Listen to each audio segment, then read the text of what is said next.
Covid 2020 ജനുവരി 30 നമുക്കൊന്നും മറക്കാൻ പറ്റാത്ത ദിവസമാണ്.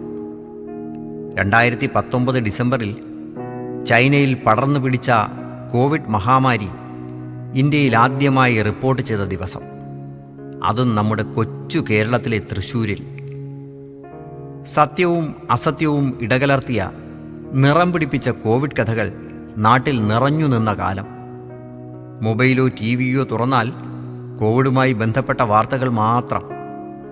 ഉച്ചഭാഷിണി വെച്ച് കിട്ടിയ വാഹനങ്ങളിലൂടെ അറിയിപ്പുകൾ, അടഞ്ഞുകിടക്കുന്ന കടകമ്പോളങ്ങൾ, ഹോൺ മുഴക്കി ചീറിപ്പായുന്ന ആംബുലൻസുകൾ.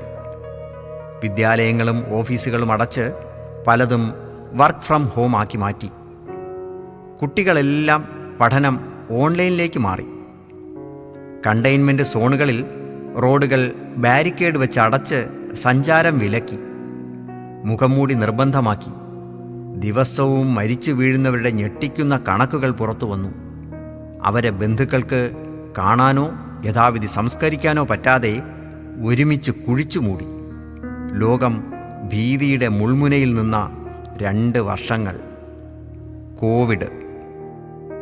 പണ്ടേ വീട്ടിലെടുത്തല്ലേ പള്ളിക്കൂടം പിന്നല്ലേ, പണ്ടേ വീട്ടിലെടുത്തല്ലേ പള്ളിക്കൂടം പിന്നല്ലേ.